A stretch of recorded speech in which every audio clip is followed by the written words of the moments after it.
and welcome to another episode of the Jefferson My Drinks Fantasy Podcast, the pod on a mission to normalise 8-team leagues. This is the NFC Rookie Review, Draft Review episode of the pod. We've got a full house again. Ian Harrison and Alan Monk both joining me, Pete McManus. Good day, guys. Good day. Good day. Hey, Rach, you all right? Good. How are we? Yeah, sound. I'm not saying hello to Pete because we've just done a side pod. Yeah. The JMD charity ball. Which, if you haven't listened to, go back and listen to it. Even if you're not in the league, it doesn't matter. Go listen to it and find out how you can join. It's great. Yes, because we are looking for players. So if you aren't currently signed up to our JMD charity Dynasty Trophy, we need to change the name of that. Yeah. And get in touch because we are opening some new leagues. Yeah, we need. And I say we. I mean Pete. No, it's a joint effort, lad. Whenever I talk about any of it, I'm like, it's far too long. We do need a shorter name for it. So maybe that's something we need to workshop with Matt when we see him in the summer. Yeah. While we're on the subject, though, H, as you weren't a part of that, how did your rookie draft go? I thought it was really good. I enjoyed my one. I double dipped on tight ends because I had Mark Andrews as my tight end. I got a running back that I'm really high on, and in my opinion, I got the best quarterback available. So a little bit light on receivers once again, which is becoming a real common theme with my dynasty team at the minute for this for our charity blast. But I'm happy overall. Right. Well, if you didn't listen to our last episode, we went round the AFC, gave each division roughly 15 minutes and spoke about many things. Some teams got loads of time, some teams got a little bit of time, but that's their own fault for not being relevant. We're going to do the same with the NFC today. We'll kick off with the NFC North. Before we do, though, I feel like we need to just take a second and make sure that we're careful about what we say. Because we recorded that podcast last week. We basically told the Jags that Gabe Davis wasn't good enough. We released the podcast. Somebody from the Jags obviously heard us, and within hours, Gabe Davis was cut. And I don't know about you, I didn't realize we had that level of power yet. And I thought, we're entering our third season. I know the podcast's getting more and more popular all the time, but when you get to that sort of level of importance and power, I do think we need to be careful what we say about these teams. So just bear that in mind. Yeah, with great power comes great Exactly. responsibility. So bear that in mind. Yeah. With that in mind, Kelsey's wash, get him cut. That's last week. Oh, actually, the other thing I wanted to mention before we get started, it's two things I want to mention. This means this pod's going to go on well over an hour now. Number one, Ian, have you got anything to add to the Trey Hendrickson debacle that's currently going on today? I mean, I wouldn't necessarily call it. Has there been something? I've not seen any developments today. No, he reported to training, but he wasn't dressed for training. For training. And he's also had an interview that said if he doesn't get a contract, he's sitting out the year. Okay, well that's fine. We won't pay him. But behind the scenes, like we restructured 2 contracts. We are going to be cutting players after the rookie mini camps. Jermaine Pratt's probably getting cut, which is going to free up cap space. I'm not worried. Cool. And the second thing was George. Since we talked, George Pickens has moved from the Steelers to the Cowboys. We'll get onto the Cowboys. But what are the Steelers doing? I don't understand. It feels like they went into this offseason, and if you remember, I gave them a little bit. I defended the DK Metcalf move because I was like, right, they're making a bit of a move. And it feels like now what they've done is, well, we've brought in a wide receiver, so let's get rid of one. And we got rid of Najee Harris, so let's pick a middle-of-the-road running back in the draft. We still haven't got a quarterback, and then we'll carry on. And I just don't get it. I don't see what the plan is. Difficult to understand, isn't it? It's a bit of a daft one, and I think, I mean, he was on his rookie deal, so he's playing on his last year, which is his contract year.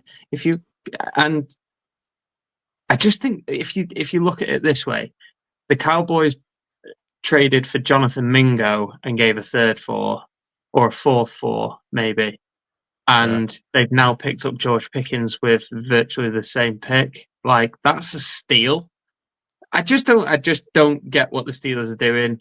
But if there's one coach that is going to be able to get a 9-8 record, it's going to be Mike Tomlin. So they'll do that. They'll get knocked out the first round of the playoffs, and then the whole cycle starts again next year. But it seems like they're putting all the chips in the Aaron Rodgers basket. I said this last week, and after how he performed last year for the Jets, I think it's a bit of a risky move. George Pickens we were talking about best ball before we came on here. George Pickens is going to rocket up best ball boards over the next few, and no apparent reason. Like, he's going to just keep climbing and climbing to the point where, I mean, I'm not a massive fan of him anyway. I think he'll do better at the Cowboys than he did at Steelers, and we'll get onto this in the Cowboys in a minute, but he's one who's going to be far too high in best ball over the next few weeks. I've got two theories on the situation at the Steelers and why they let Pickens go. So my first is that they know they're getting Aaron Rodgers, so they've got to make space for Lazard and Randall Cobb. Yeah. And Jordy Nelson. Yeah, and all Lacey. Yeah. And maybe even Aaron Jones, who knows? Yeah. So they got to make room for, the 2021 Packers receiving room. The other one is, are they tanking for the 101 already? I don't think they're in. It doesn't seem like a Steelers move, that. I've seen it because they wouldn't do it. I'm being provocative there, but the first theory is a legit one. The draft's in Pittsburgh next year, isn't it? Yeah, it is. Yeah. So I've seen a lot about them trying to make moves and stuff, but I just kind of think trade this year's. You should have traded this year's first to get a first next year, so that then when you go into next year's draft, you've got 2 firsts and you can maybe move up. That was the way to do it. Don't go and draft another defensive. There's something wrong with your defense. Don't go and draft another player. I just think on that, there is projected at this stage an awful lot of quarterbacks that are going to be coming out sort of next year, and it seems like they're trying to get draft capital to be able to move up to potentially select one of them. Like, I won't run through the names because I'll bore you all to tears with it, but there's a few. From what a lot of the scouts are saying is next year. There is a lot of quarterbacks that could easily have been number one this year. So, but then the college season hasn't even started. Well, yeah, I know. But so, for instance, like I'll give you one. Drew Allar, who plays, he said you weren't going to do it. I know, I've done it now. But it's like Drew Allar, he could have come out this year, and has gone back for another year at Penn State, and he had a fantastic year last year. Like, he could have easily been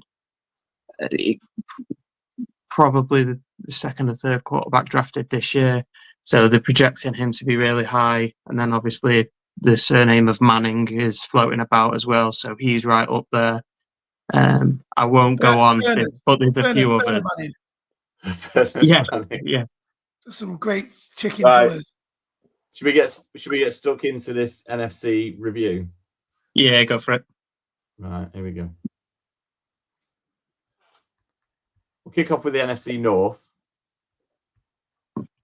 And my starting statement, as we did with the AFC, if the draft was anywhere but Green Bay, would the Packers still have taken a wide receiver in the first round? It's some wide receiver room that at the minute. Like, it gives the Browns QB room a run. It's massive, isn't it? Yeah. I don't understand it. Yeah. Like, you've got Jaden Reed, Matthew Golden, Romeo Dobbs, Christian Watson, who, by all accounts, potentially sitting out the year, Dontavian Wicks, Savion Williams, Bo Melton, and then, obviously, you throw in Hardman, who is just a depth piece. But there's probably like 6 receivers there that are fighting for wide receiver 1, 2, and 3 comfortably. I just think it seemed like a daft pick to me. Like, it really does. You've got a really good receiving room and you're disrupting it even more. But then they've come out and said Jaden Reed's going to be the number 1 target. It's like, well, why draft a first round receiver then? Because Christian Watson can't catch. Watson but Christian Watson's he's had moments, but so's Romeo Dobbs, so's Dontavian Wicks, like so's Jaden Reed. You've got 4 really good receivers, or 4 very capable receivers there. Jaden Reed probably the class above the others. Just seems a daft move, but they're giving Jordan Love all the weapons in the world. Yeah. They don't seem. It's one of those things where you kind of got lots of things, which means you haven't really got anything. Like you'd be better off just having one main guy, wouldn't you, than having 3 or 4 who could potentially do the job. I've always liked Jaden Reed. I've got him in far too many dynasty teams. I'd really like him to rise up, but I don't see how adding another player, and they drafted another wide receiver in the 4th round. I don't see how adding 2 more people to that room makes him more likely to be the number 1 target. It just feels like they're going to spread it around to the point where, again, going back to drafting, like I'm not sure I want any Packers receivers on my team. So it's not. I mean, the defense that they've got is fairly strong, so they've potentially picked on like the best player available there. There's probably a little bit of a need for O-line, but they selected one in the 2nd round. Like they've done. I understand their draft. I just think there was probably a slightly bigger need than receiver when they picked in the 1st round, especially if they're double dipping in the 4th round, because they've got a strong receiving core already. Does also kill a little bit of the fact, like you normally have like Josh. Well, Ian has his love affair with Josh Jacobs. Like with the receivers that they've got, they look like they're potentially going to like an air raid style offense, because with what they've got on the outside, there's a lot to love. I mean, yeah, but Jacobs they had a lot. They had a lot last year, and they just gave the ball to Jacobs, didn't they? So just kept giving it to Jacobs over and over. I think you said that you don't want anything to do with any of the receivers, but I will take a ton of Jordan Love this year. He's got everything there. I mean, all of his weapons. Like Tucker Kraft had a really good year last year. Luke Musgrave may have a better year this year at tight end. Like it feels like Jordan Love should have a huge year. Potentially. Let's move on to the Bears. We do the Bears? Yeah, let's do the Bears. Yeah. Let's trying to work out what's better, do the Lions first or do the Bears first, but I think we'll do the Bears first. Tight end with number 10 overall pick. That wasn't expected. Not that tight end either. Yeah, I think so. With the picks that they've made with Loveland's slightly younger than Warren. I think that probably played a big part. Loveland was going 1st round regardless. It was just, like you said, it's probably a surprise that it was Loveland over Warren. I think they are close. Poor Cole Kmet. Yeah, like he's not a bad. I say Cole Kmet. He got massive contracts like last year, so I mean he's doing all right for himself. So I don't think he's nice to be. I'm not sure if he's too bothered. So then they went and took Burden in the 2nd. Yeah. Are you coming around to Caleb Williams yet? You know, he's still all out on Caleb Williams. No, I mean you can draft all the receivers you want, but if your QB can't throw it, then it's a waste of time. Like I see what the Bears are doing, but the Bears went out and beefed up the offense and gave Caleb Williams loads of receivers last year, and he did jack all. Like I know they strengthened the line. That's fine, okay, but They only took one running back in the draft, Kyle Monangai. Yeah, so that leaves them with DeAndre Swift, who I love, who was poor last year, and Roshan Johnson. And if they can't establish a run game, Caleb Williams is cooked. Cooked in his sophomore season. I think that one of only the big if things. you can't get a run game going. Yeah, I agree. You can have all the receivers in the world, but if the D know that you're chucking it, you're not going to win many games. I think one of the big things that you're forgetting, though, is the huge upgrade in offensive coordinator for the year. They've hired Ben Johnson, who comes in as the head coach. I think this is what's confusing, because he was instrumental in getting rid of DeAndre Swift. He was. Well, he was at least there, so you'd assume he would be instrumental in it. He'll have had a say in it. Yeah. So he obviously doesn't rate him. He obviously rates him enough to keep to not draft a running back, though. Yeah. But did they not draft a running back because they chose not to have one, or did they just not get the right one fall to them at the right time? Well, no, because they could have easily used the pick for Luther Burden for one of the top ones in the second round that were available. Because I think at the time that they picked, there was it Judkins on the board, maybe Henderson? I can't remember exactly the order, but there would have been, even in the third round, fourth round, like there was always running backs available to them where they've selected it.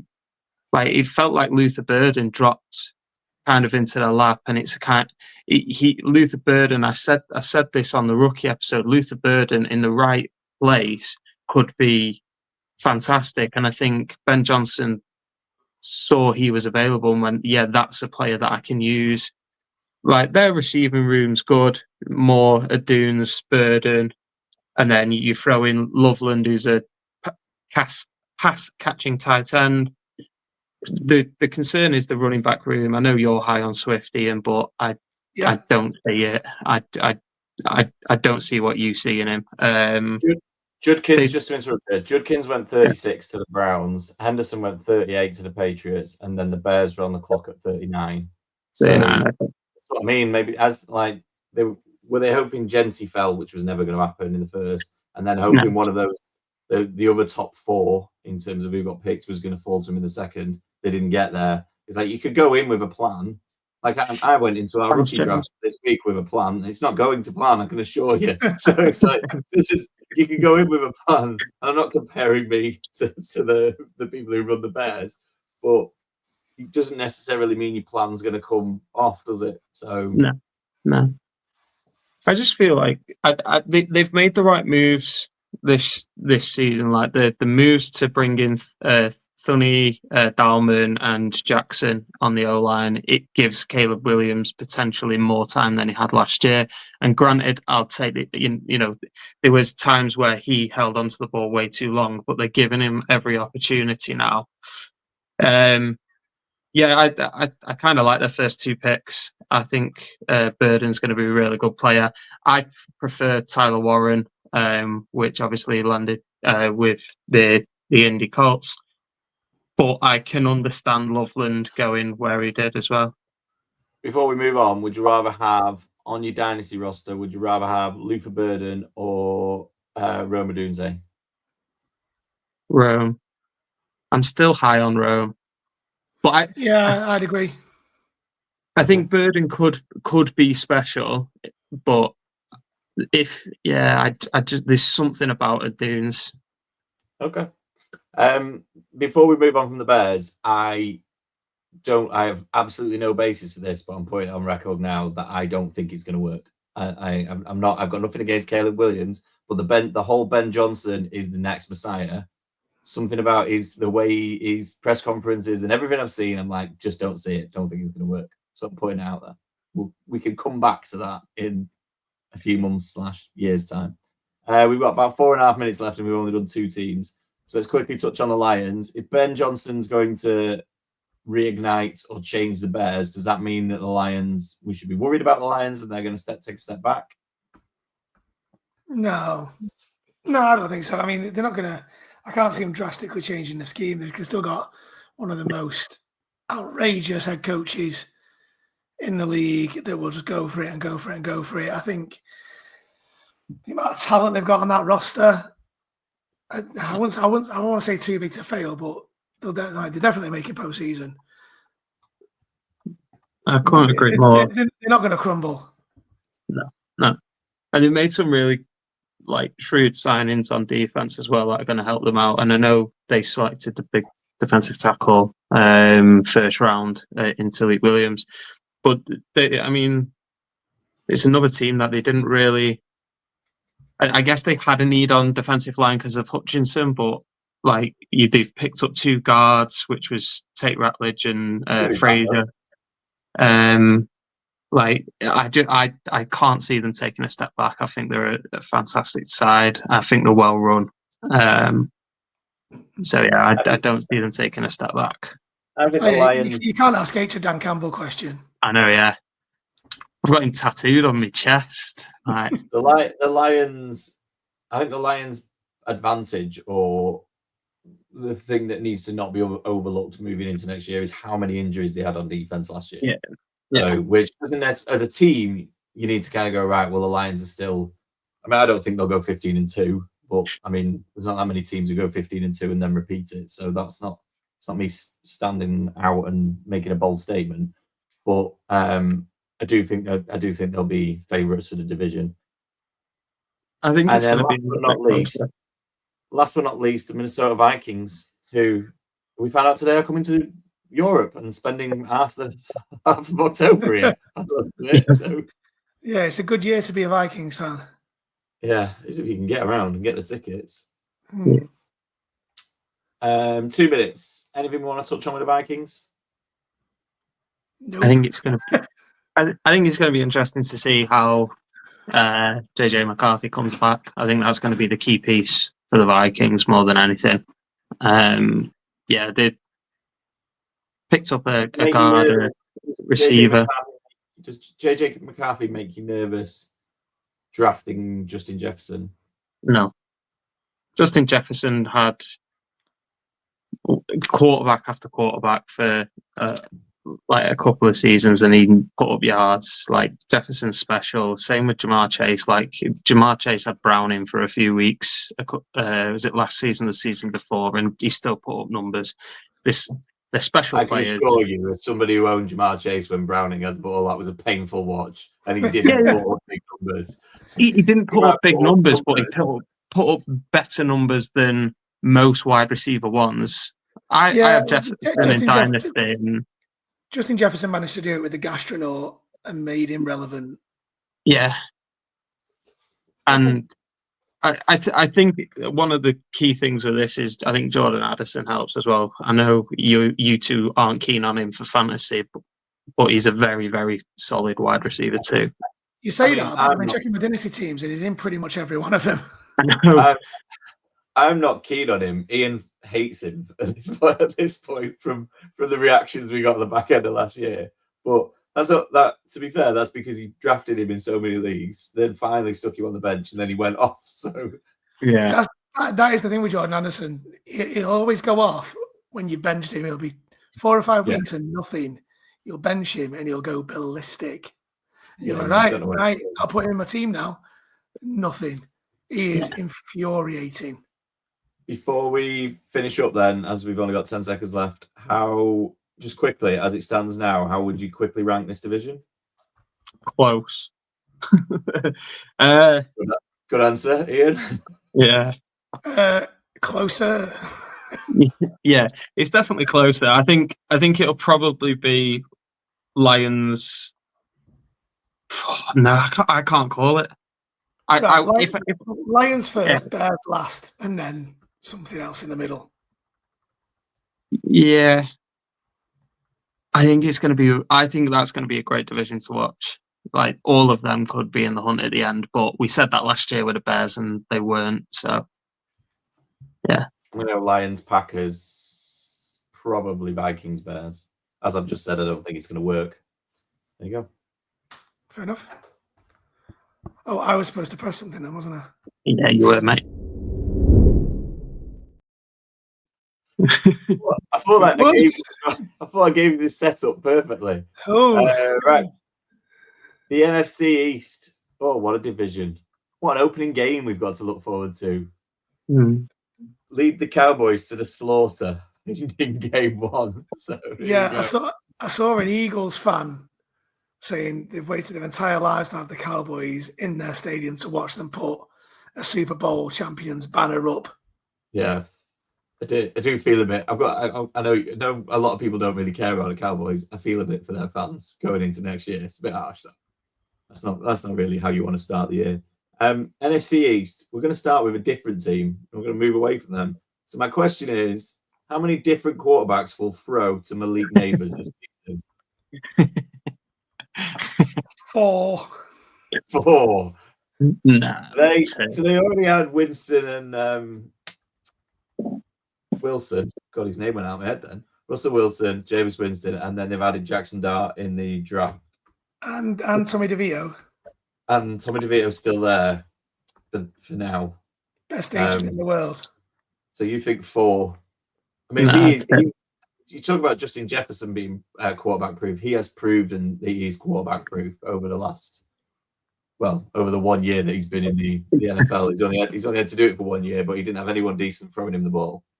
No, but it's, if you throw enough shit, some of it's going to stick. That's true. I think he had a game where he got like 21 targets or something last year, didn't he? He went just ridiculous numbers. Yeah. I can't see how that changes really, because what's the alternative?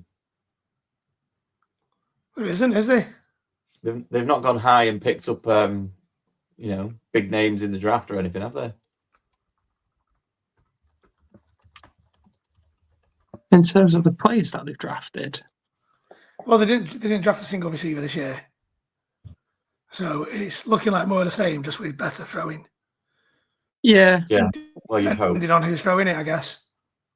I think going back to your 21 targets, if Jameis Winston gets a couple of starts, Malik Neighbors is going to be the wide receiver 1 that week. Jameis Winston's going to be like, go, every single time. Yeah. Every single time, I'm just going to send it. Neighbors is worth drafting just for those 2 or 3 weeks where you're going to one player is going to dominate your matchup and you won't need anybody else. So they went Abdul Carter, going back on the Giants, went Abdul Carter in the first. Obviously, they then traded back into the first to get Jackson Dart, who we've just mentioned. And then further down, where it really matters in the 4th round, Cam Scatterbo. My boy running back. It's coming in as the new Saquon Barkley at the Giants. So that's quite exciting. It's an interesting backfield because Singletary's still there, I think. And Tyrone Tracy's still there. Tracy and then Scatterbo. So it's not like, he's a 4th round pick, so he's obviously not right up there with the likes of Hampton and Judkins and all the rest of them. But he's got an opportunity there, as Tracy showed last year, I think. Yeah, I think Tracy was prone to a couple of fumbles last year.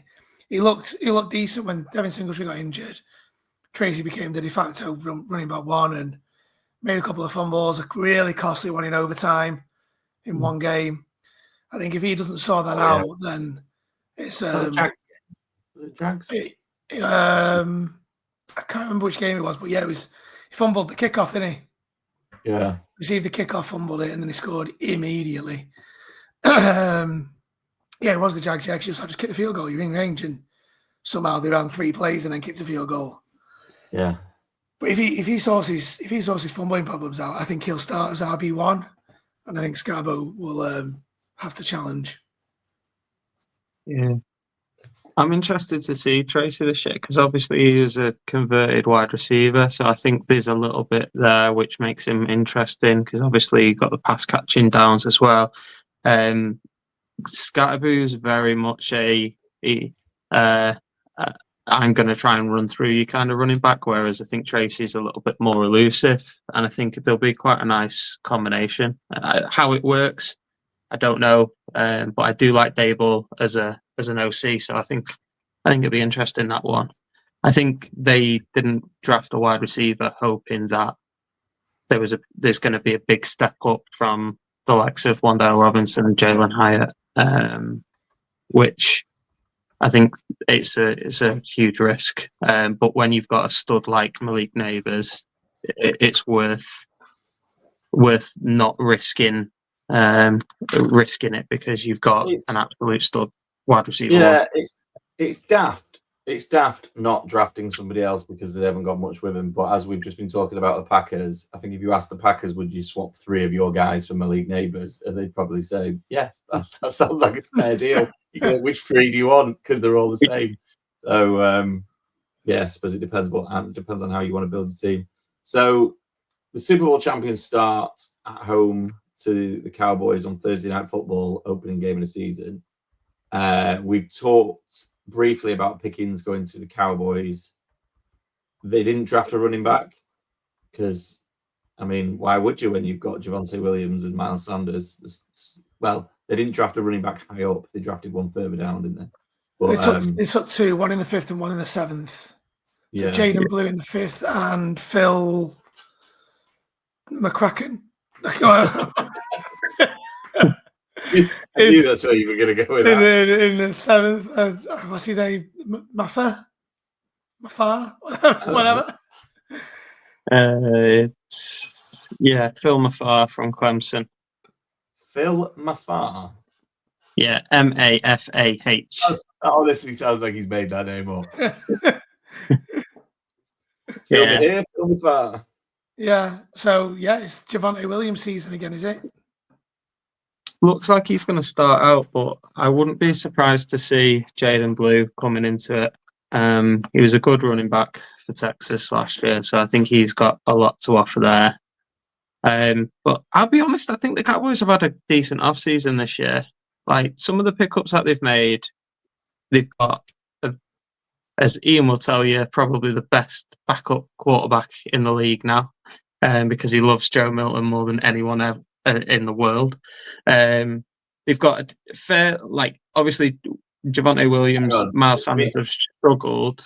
Just to be clear, are you saying that Ian loves Joe Milton more than anyone else loves Joe Milton, or Ian loves Joe Milton more than he loves anyone else in the world? Both. They're both true. Yeah. But then, George Pickens going there, that's a ridiculously good deal for them. Yes, if they're going to extend him, they're going to have to pay him. From what I've said, he doesn't even want an extension. He wants to hit free agency, which is fine because they paid a 3rd rounder roughly for him, and they'll get a compensation pick back next year, so it didn't really cost them anything. Yeah. I just think they've made some nice moves. I like Booker, the guard. I did think it was a reach where they selected him at 12. But then, some of the defensive players I was really high on. So Ravel could have potentially been 1st round cornerback if it wasn't for the fact that I think he had an ACL. So that dropped his stock. But they've had a really good offseason. I don't think they're going to be challenging the Eagles. I think the Eagles are a step above them. Same with the Commanders, to be fair. But I think they will have a much better year this year. And how high are you on the Eagles, Ian? Because I feel like we weren't really that bothered about the Eagles until it got to the playoffs, and then they put a couple of good games together, won the Super Bowl, and now everyone's going on as if they're the best team that's ever played NFL. And I'm like, I'm not saying they're not great, and they clearly deserve to win it, but it wasn't like they were dominating the regular season and ripping everybody apart. No, I think the best game they played was the one that mattered. Yeah, it was a Super Bowl, I think.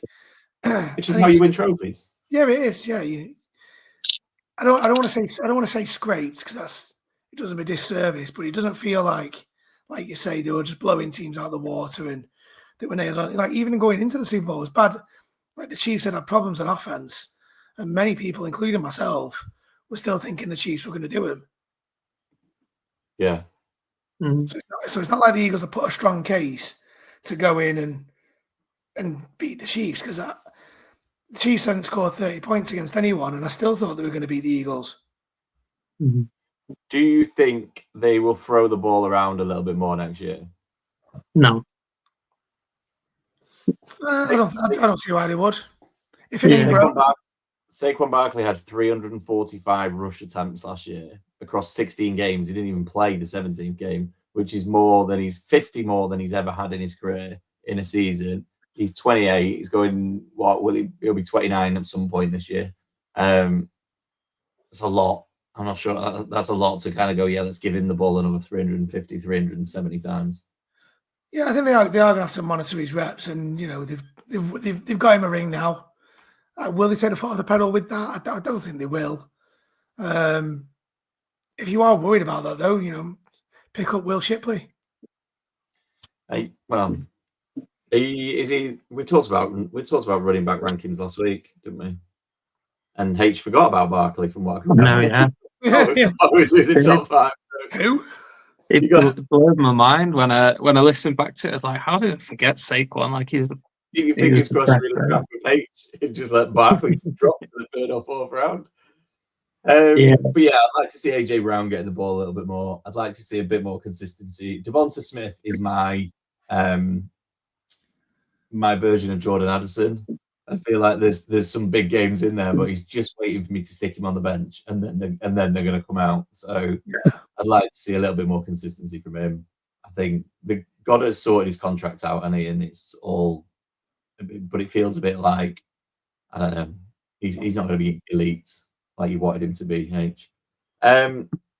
Commanders drop back a little bit this year. Everyone hyping them up a little bit more, too much, or the addition of Debo going to make them the next best thing to challenge the Eagles? This is one team where I looked at them and went, they need a running back.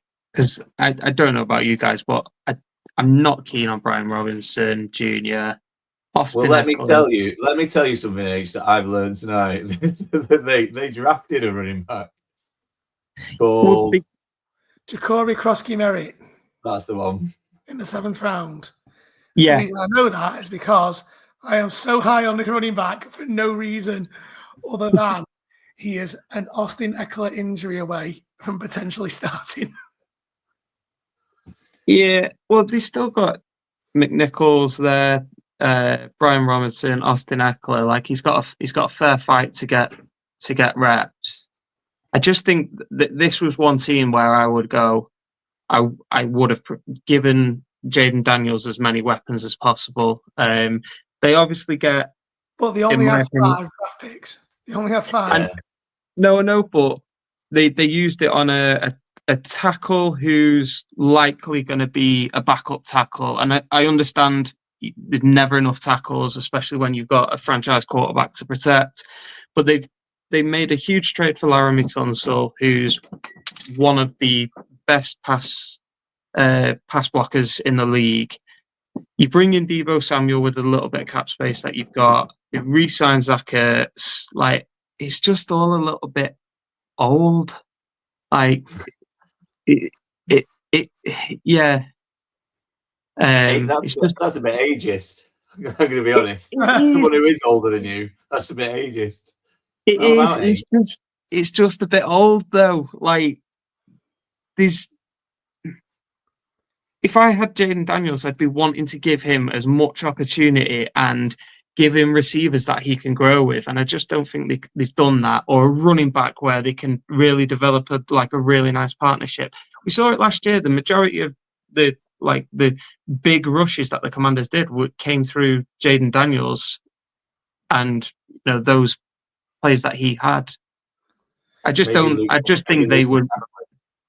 Maybe Luke McCaffrey's going to step up this year. Yeah, maybe. And I think and picking Deebo up, he can run out of the backfield. He can essentially be that 3rd running back that they need. But when he was at San Fran, he sulks and said, "I'm not doing that." So not San Fran anymore, though. Yeah, true. It's a different situation, and he probably is fighting for another big contract, isn't he? So there's a chance that he does a little bit more this year, but I just it's a little bit underwhelming. I think they should have made a little bit more of an effort of trying to get some weapons for Daniels. Okay. You almost finished that perfectly on 15 minutes. Just got Almost, I said. Almost. almost. Right. Let's move on to the South. So, is Baker Mayfield a top 6 or 7 quarterback? Now he's got even more weapons. Yes. I won a lot of Baker Mayfield this year. Do you not think he's going a bit high in drafts for me at the moment? He's literally going as the 6th or 7th quarterback in most of the drafts that I've like. I mean, I know it's best ball, not that makes much of a difference. Yeah, I'm not sure I could take him that high. 8, I'd probably be happy with. Yeah, he's got the upside. I like. What do you think? What do you think of the Egbuka sign? Ibuka. Yeah. Draft pick. It makes a lot of sense on the regards of Chris Godwin and Mike Evans are aging, and I'm being ageist again. So I apologize to anyone who's anti-ageist. So it makes a lot of sense to try and get somebody they can develop nicely. Ibuka's a really, really good receiver, very smooth runner. I can go on about him, and I've said this before. He was my favorite wide receiver, and I think he's got a great landing spot with Baker. My favorite thing about talking about sports, and obviously we've then moved that on to doing a podcast and stuff, is that we can sit here as 2 blokes in our early 40s and one who's not that far away and go, yeah, really? that 28-year-old's a bit past it, isn't he? Like he's a bit old because he needs to give it up. So it's just sport in general. Do you know when they drafted Egbuka? I'm gonna have to work out how to say that name. When they drafted him, I was a bit like, that's odd. And the more I thought about it, the more I sort of agreed. I agree with you. The more you kind of go, well, yeah, Baker had a good year last year, and I've seen a lot of people go, yeah, they're planning for the future, and it's a good move because I still like McMillan. I think he's got a role to play. But if you remember, there was a portion of last year for about 3 or 4 weeks where K. Dotton was like the number 1 tight end to have in the entirety of entirety of fantasy football. And it was all because he was literally the only one on the team that could catch the ball. Evans was injured, Godwin was injured. It wasn't because K. Dotton was great. It was that Baker's got to throw it to someone. So I like the fact that they've kind of gone, that could happen again. We want to make the playoffs. We want to make a run in the playoffs. We don't know how long. We don't know if Godwin's going to come back and be the player he was. We don't know if Evans is going to make it through a full season again. And I like the fact that they haven't just gone, well, we've got McMillan. Let's add another one into the mix. Yeah. And they've got a really nice, so just on the 7th rounder as well. The 7th rounder, Tez Johnson, I mentioned him previously. It's a really nice story, but he's a really good, quick, sort of speedy slot guy who can potentially come in as a nice change of pace as well. He's likely going to get some reps on special teams as a punt returner, but I think the landing spot for Ibuka is perfect. I think you may see something similar to Jackson Smith and Jigba, who is his pro comparison with someone like Daniel Jeremiah and people like that. It was Ibuka is very similar to JSN. You'd maybe not see him as much this year, but then as the season develops, you may see sort of next year Ibuka becoming that really sort of good sort of top end wide receiver 2, touching wide receiver 1 that we kind of saw with the jump with Jackson. And okay, who's your favourites to challenge the Bucs then? We like Baker, we like the weapons, we like the running game. Who's running for this division with him? Do you want to answer it, Ian, or do you want me to? No, I was waiting for you to be controversial. I'll be controversial. It's always the way that I am, but I love the Panthers. I like what they've done. They've given Bryce some weapons. Third and Renfro's back as well. That was a bit of a turn up for the Bucs. Hunter Renfro will go in there. He's gone to the Bucs. No, Hunter Renfro's gone to the Panthers. It's a turn up for the Bucs. Turn up for the Bucs. I get you. My bad. Slow. Turn up for the Panthers. Yeah, no, I really like what the Panthers have done. I think they're going to make a bigger push this year. I was high on Dave Canales last year, and he got the best out of Bryce Young. I think they were only going to grow. And yeah, Ted McMillan, by all of the draft analysts, he was the best receiver to take. They took him, big weapon alongside Thielen, Leggett, Coker, for those cokeheads out there, and Hunter Renfro just to throw into the mix. That's a good receiving group. And then, yeah, the running back room's not bad either. Chuba Hubbard had a breakout year. You got Rico Dowdle as your backup, and then Ian's favourite running back's brother, Trevor Etienne. So I would say the Panthers are going to be the ones to really challenge this year. Okay. Yeah, I mean, it would be nice. I do like the resurgence of Bryce Young. You know, he came back after his benching, went 7-0, TDs, 2 interceptions at the back end of the season. So it's a nice story for him. But I think it's going to be the Falcons that push the Bucs this year. I think they will just run Bijan to the ground and hope that Penix and London can form a connection. Everyone's saying Kyle Pitts is going to take off this year. Yeah. Do one. I can't do another summer of this. I can't do it. Honestly, you can take that thing and you can poke it. So I don't want anything. I am not taking Pitts in any of my teams this year because I'm just not having it. And if he does, fair enough. I'll look at him again next year, but I'm not risking it. No. The Falcons didn't pick up anyone of fantasy relevance in the draft. So they're happy with the weapons they got. They stocked up on D, picked up a tackle. They only had 5 picks. Was it 6 picks? 5 picks? 4 defensive players and a tackle. Yeah. They're obviously happy with what they got. I think the Falcons will push the Bucs. But I don't think it'll be close. Can we just discuss the trade that they made to get back into the first? Because it seemed ridiculous, considering it was ridiculous. Yeah, like I know they were jumping from 46 to 26, but to give up a future first, like you're backing yourself to be not getting a 26th pick. That seems ridiculous. It does. The Falcons are becoming one of these like teams where they're a decent team, but they just seem so disorganized. So it just doesn't. I understand getting the 2 edge rushers. I get it. I just don't understand why you make that move. It blows my mind a little bit that you'd give up a future first. Well, they can always get it back. You can always get a first back off someone, can't they? Yeah. I think the Falcons have just got to the point where they're like, we need to do something in this draft so everyone's talking about us afterwards.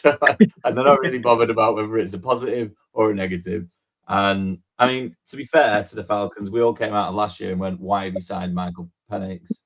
Or why have you drafted Michael Penix when you just signed Kirk Cousins? That doesn't make any sense. And now it kind of does make sense. What doesn't make sense is giving Kirk Cousins all that money. So, you know, they're going to go into the season with Penix and start, and hopefully, you know, he showed glimpses at the end of last year. Hopefully he's the future from their point of view. Hopefully he's the future of the franchise, and that then it doesn't look like a daft pick. But I think they just like people talking about him. Yeah. It made sense because they needed to put pressure on the quarterback. I just think it was a lot. Go on, you were saying you wanted to go back to Kyle Pitts. No, the only thing I would say on Kyle Pitts is that makes it slightly different this year, and this isn't me edging towards being in. I'm just sort of making the point that he's currently going, from what I can see on Sleeper, as the 16th tight end off the board. And as the 16th tight end off the board, you're sort of picking him in a room where he doesn't have to, you know, in every year that even last year, I feel like he was like the 7th or 8th tight end, and it was like, oh, he's going to be the one we thought he was going to be, and this is going to be the year, and he's finally got the quarterback, or he's finally got the head coach or whatever. And Arthur Smith's out of there. Whereas now it feels like you can kind of go, there's a chance for Kyle Pitts, and you can take a chance on him with your sort of second, if you like picking a second tight end. He's going to be right at the end of drafts when we get to the draft. Yeah, someone. He's not going to be your top tight end though. And I'm similar to Ian. I keep seeing that he's definitely pick him up. It's his year. We've been saying this for 4 years, man. Like, just knock it on the head. kick the can down the road. Let's roll it on to somebody else. Like, he's not going to break out. If you're not broken out by now, like, he's going to be a usable tight end. But it says it all that we used to argue why they're giving it Jonnu Smith. Well, it's probably because Jonnu Smith's a better tight end. He proved it last year again at the Dolphins. So, go on, Ian. No, I'm good. You were going to say something. How can you be good? I was going to make the Jonnu Smith point. Oh, there you go. Great minds and all that. We've been doing this podcast so long. You started thinking the same. But if he's going as the 16th tight end, when he gets to one, your later rounds, especially in our 8-team leagues, I won't be surprised if he goes undrafted in an 8-team league. People don't stick to tight ends, but if you want to roll the dice and there's nothing else out there, then why not? I think that's it. In fact, let me just talk amongst yourselves. I'm going to bring it up so I can see who's going around him, so we can put some sort of relevance to that. Should we move it on to the Saints quickly whilst we've got a chance? I don't want to talk about it before you mention it. Yeah, well, you're going to have to, mate. I can't. I'm not ready. It's a fantasy podcast, and I know you're upset about Derek Carr, but you're going to have to talk about it. Before we talk about Derek Carr, he's going right after Hunter Henry, so I'm not picking him because Hunter Henry's my guy. But he's just before Freiermuth and Zach Ertz. Before Henry's Goddard, Kraft, Ferguson. I was like, if you pick him one of them, you might as well pick Kyle Pitts because there's a player in there somewhere. No, because I like Jake Ferguson, as you all know. And I like Dallas Goddard. So, no. Jake Ferguson was unlucky last year, got an injury. Pitts undrafted. Yeah, Move it Ferguson. On. It's Ferguson, Goddard, and Henry. No one on this podcast picking Pitts. We're not going that bad. We're not going that far. I do think Freiermuth's the better shout with QB uncertainty at Pittsburgh. No, Freiermuth is a massive target. It's pretty much impossible to miss. So Derek Carr's announced his retirement. Is this why H is in the dark? Yeah. H just had to turn all the lights off in his house and record this in the dark. Yeah, no, I'm not over it yet, lads. Just I'm still a little bit heartbroken. I mean, I hope he's all right. You loved him for non-footballing reasons. I did enjoy him as a quarterback. I always said like him, he was kind of an average. Same with when like Kirk Cousins. I thought Kirk Cousins was like one of those like average quarterbacks. They're not elite, but they're not pants. I like Derek Carr. I enjoyed obviously the banter and that we've had over him, being the gorgeous looking man that he is with his guy liner. But yeah, one thing that it does do is massively help the Saints. And I know they haven't got a quarterback, but it does help them massively with 30 million cap released. Just on that, with Carr officially retiring. If you're Aaron Rodgers, are you looking at the situation at the Saints going, I've got Olave, Shaheed, Brandon Cooks, I've got Alvin Kamara, I've got a rookie running back as well. Is that a little bit better than the Steelers on the fact that they've got DK Metcalf and Pat Freiermuth? Possibly, but if you're the Saints, you are completely set up to be the worst team in the NFL currently. You can talk about Olave, but Olave's one hit away from his career being over. Shaheed doesn't play a full season, and he's not that good. Kamara's about 43 at this point. Careful. Yeah, you ageist. He's not a great runner anymore. He's not finished. He's 29. He's a PPR machine. So they are a shambles, and they are all set up as it stands for the number 1 pick next year. And I don't think, why would you ruin that by bringing Aaron Rodgers in, making yourself a circus for 6 months, just so you can get to 6 or 7 wins and push yourself down the draft board? Makes no sense. I understand your point there, but I think their defense is a little bit better than the worst out there. And defense can win games. No, they can't. You can win them. They can draw them 0-0. Not in 2025. Yeah, but they can keep you in the game. That's a huge thing. The Jets' defense was brilliant under Robert Saleh at the beginning. Did they have a win? Did he have a winning record? No, because you can't. You just can't. Because they hired Kellen Moore. That was the problem. Before we put a bow on this division, I was listening to Heed the Call podcast, and they were talking about Derek Carr, and one of the guys mentioned something about, I don't know why Derek Carr got so much abuse, really, because it's not like anyone ever claimed he was brilliant. And it was at that point when I was like, that's not true. Part of the reason everybody hates Derek Carr is because his brother claimed he was brilliant at every given opportunity on NFL media. Like whenever there was like, oh, who do you think the top quarterbacks in the league are? He named Derek Carr. I was like, that's why people don't like him. Yeah, but that's not his fault, is it? No, it's not his fault. It's not Derek Carr's fault. No, it's like, you can't help who your family is, can you? No. Speak to Patrick Mahomes about that.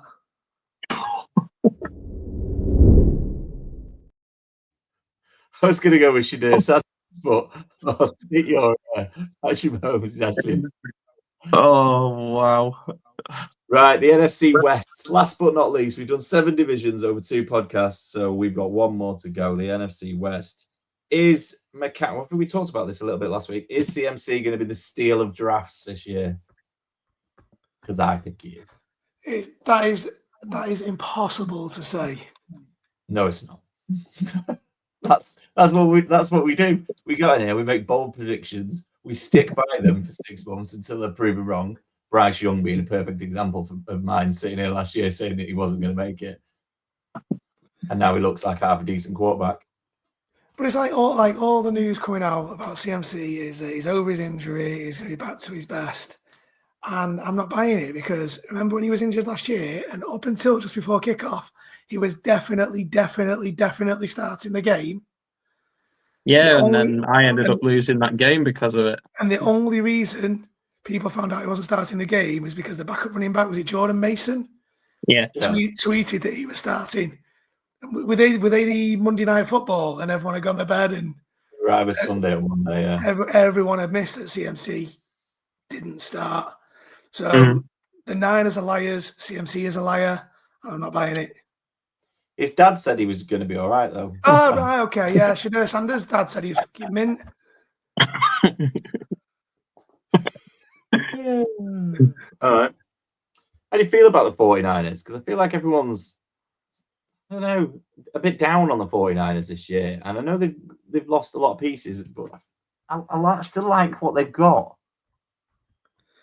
I still like what they've got, but you got to remember they had 11 draft picks this year. Yeah. They used them all on the right. They used them all on the defense, though, didn't they? Or at least a lot of them, the important ones. Yeah, a lot of them, yeah. I think with the 49ers, though, I think they saw enough of Ricky Pearsall at the end of last year to go that's going to be a wide receiver that we can use. They obviously had Juwan Jennings, who made a huge jump when Brandon Ayuk wasn't available and Debo wasn't available. Like, I think they feel comfortable on their offense, especially if CMC is going to be fit. But you know, I've seen CMC fall to the second round. It just shouldn't happen. I don't. It's like the Le'Veon Bell with Ian. Like there was rumours of him sitting out the year, but you couldn't pass up on him as at the first pick. And you know, I mean, I picked CMC as the first pick last year, and it absolutely killed me because at the end of the season, I ended up trading away a running back to you, Pete, if I remember right. And it turns out I needed that running back because he wasn't fit. But I also think there could have been an element of shutting him down at the end of the season last year. Because they weren't going to make the playoffs, and if he comes back fully fit, you get Ayuk back, you got Juwan Jennings, you got Pearsall, who's going to have a full season. Touch wood, he doesn't get shot again, and then George Kittle, George Kittle's a top tight end, so they've got weapons. So you're more confident on Ricky Pearsall not getting shot again than you are about CMC picking up another injury? I'm confident that Purcell won't get shot again. Yeah, I'm going to put it out there. It's a bold claim. Okay, but got you. I'm going with it. Putting your neck on the block. Yeah. Yeah. Okay. You know me, I like to make a bold call every now and again. That one's the bold caller for me this week. Okay. Honestly, the abuse you'll get if you're wrong on that one. If you're wrong on that one. Oh, mate. If I'm wrong on that one, I'm retiring. I was going to make a point, then I can't remember what it was. You've thrown me with that conversation. I do think the 49ers are in a better place than they were last year. I think getting rid of Debo was massive. It's a bit of a circus with Debo. Remember when he going off on his own kicker mid-game? Yeah. You don't need that kind of hassle, especially from someone that was doing jack all on the pitch. Yeah. I think the bigger question than CMC is Brandon Ayuk. Like, we haven't seen Ayuk come back. That's a big injury for a wide receiver to get. But if it comes, I'm not concerned about the running back situation. And you could say that the 49ers lie. You've already pointed that out. But I feel like you're worried that McCaffrey's not going to be fit. You don't let Jordan Mason go and then not draft another running back. Yeah, they did. They took Jordan James in the 5th. The Oregon kid. Rounders. But they don't count. They don't count.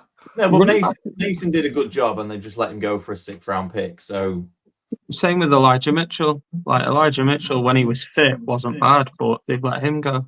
I think the 49ers are confident in CMC being fit. I think the moves that they've made indicate that they are. So, and I also think that they potentially like Garendo as well, because they picked him up last year, and he had a 100-yard game towards the end of the season before an injury. He's got a terrible injury record as well, hasn't he? Yeah. So I think they will. I think if they can keep the fitness, they will be right up there with the division. But for me, I think the Rams and the Seahawks have really done well this offseason. How are you feeling about the Seahawks then? Because that's a lot of change to start from a fantasy football point of view, to start predicting what's going to happen. New quarterback, new wide receiver, new offensive coordinator, I think, off memory. There's a lot of changing. Yeah. There is. They've strengthened the row line a little bit. They've got a pass catching tight end.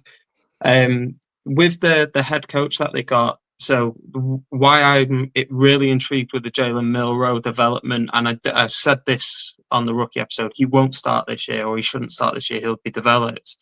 But it's the same OC that developed Lamar Jackson. So I think his development could be really intriguing to watch. The moves that they've made this offseason, they don't want to pay DK Metcalf $30 million a year, so they pick up Cooper Kupp, who as a wide receiver 2 is probably right up there with the very best. He's wide receiver 1, wide receiver 2 with Jackson Smith and Jigba, who made a colossal jump last year. I think they believe in their run game as well. With they've got Walker, Charbonnet, and they picked up Martinez as well. Like, they've done a lot to make this team really strong. And then they picked up a quarterback who had a fantastic year last year with Darnold. So had a fantastic regular season. Yeah, but sometimes, was it? Yeah, it was you have one bad game. Yeah, everyone has a bad game. Yeah, I like the Seahawks. I like the moves that they've made, including the head coach coming in as well. So yeah, I think they're going to be a little bit closer this year. Okay. I like the Seahawks, but it just always worries me when there's lots of change. Because it could go either. I mean, could go either way. Is this because Lockett's gone now? Yeah. Well, I don't. You've given up. I'm not, no, Wow. I just think, they were that was their 1-2 right up until the middle of last year when JSN took over. Gino had been there for a few years. It's like you're just ripping the heart out of the team, and it might all work out for the best, but asking that to click straight away, I mean, it could do, but it's quite a big level of expectation, I think. We'll see. Yeah. And then I do like Kenneth Walker this year, though. Yeah, I do. Yeah, where he's going in drafts, I really like Kenneth Walker. So if he, again, another one, if he can stay fit, because he doesn't play 17 games. I've got Charbonnet. The way he runs, he's never going to play 17 games. No. He is one of the most aggressive running backs in the league. Yeah. Yeah. And then the Rams look like they are set up to have a really good run at that division. Yeah. Agree. I like the Devontae Adams move. It took me a while because I was a bit like, you let Cooper Kupp go, who's got a great relationship with Stafford, and then you replace him with someone who's like even older than he is. Here we go on age again. But I think Devontae Adams is probably a step up from Cooper Kupp. Yeah, at this stage. But also, if you just look at them statistically, Cooper Kupp's only had one 1,000-yard season. And granted, a lot of injuries, but that one season was his special season. That's when he was the Triple Crown. Devontae Adams has had 1,000-yard season after 1,000-yard season. You throw in the fact that he's going to be partnered with Puka Nacua. That's a frightening offense. Our mate Karen. Stafford's got some real good targets there. And then they pick up a tight end that they clearly like as well. Because there was a lot of people saying that they've probably reached a little bit for Ferguson. But if anyone's going to have picked up a player that's going to be sort of really good, it's going to be McVay, because you can see what he's done with Kupp, what he did with Nacua. And yeah, his running backs all seem to work out as well. So I think the only part of the Rams offense that hasn't been producing over the last few years is the tight end room. Yeah. Like the receivers and running backs have done it year on year. Stafford does it every year. He is reliable as they come. He's looked at the tight end room and he's gone, I'm getting nothing from you, so I'm going to fix it. And I think he's gone out and done that. So I think you are right. I think the Rams are in a better position now than they were at the end of last season. Mm-hmm. And they also have a frightening defense.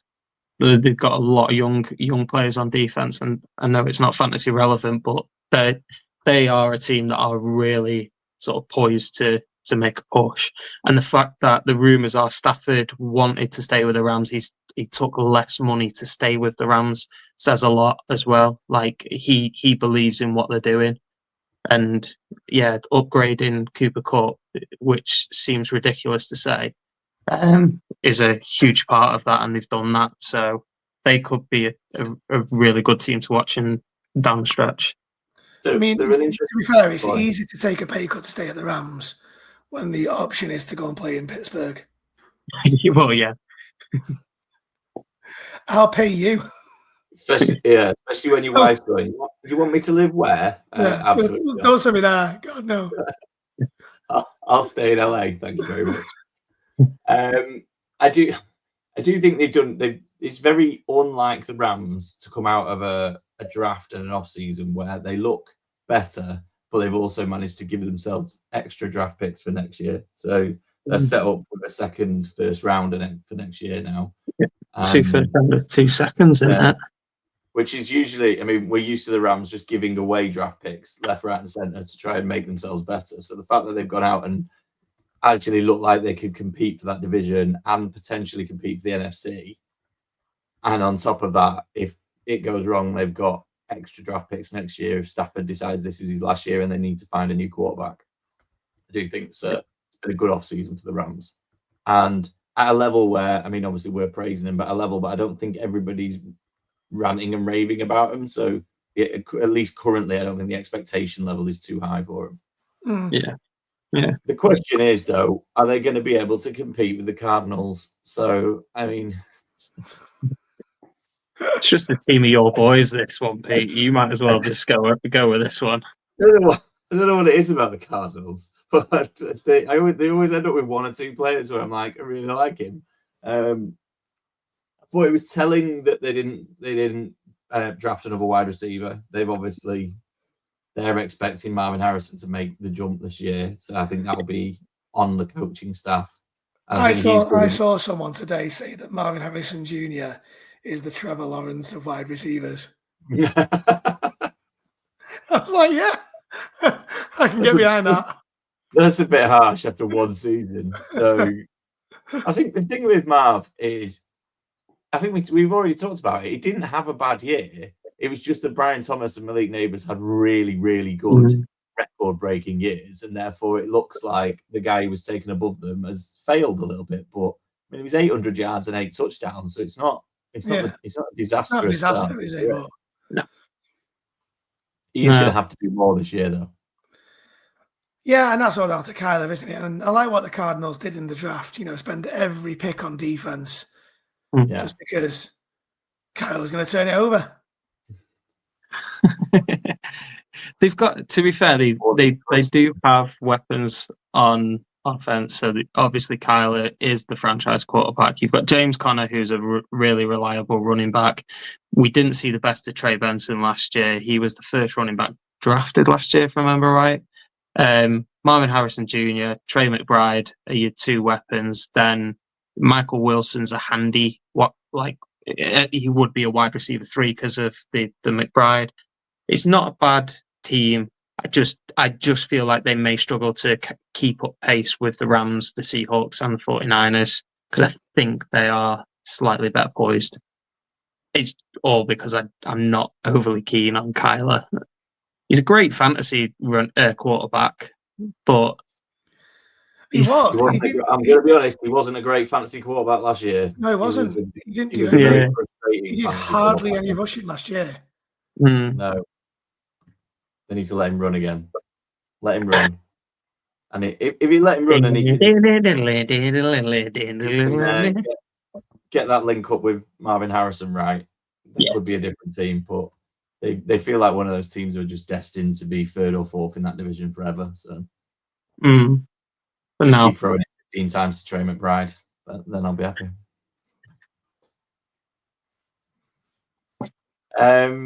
That's it. We've done it all. It's another 16 teams covered this week, 16 teams covered last week. If you haven't listened to last week, as I said at the start, go back and listen to that. We've got various different things planned for the summer. So keep an eye on your feeds. We'll be back. As we always say, follow us on socials, subscribe to YouTube, and look out for our non-existent videos on TikTok. H. Anyone would think you had like 3 young kids running around the house and didn't have enough time for this. Well, the other week he said, because he's getting up with Ivy in the middle of the night, he had loads of time to review tape for all the rookies. Now we got all the time. Hold up. Factually not correct. I was sleeping, taking the kids to nursery, and then telling Laura to go back to bed and watching it. So it wasn't in the middle of the night. Oh, okay, all right, okay, yeah, fair enough then. Yeah. But I'm back in work. You can use all that time for TikTok videos. Yeah. Thanks for listening as always. Keep following us, and we'll see you next time.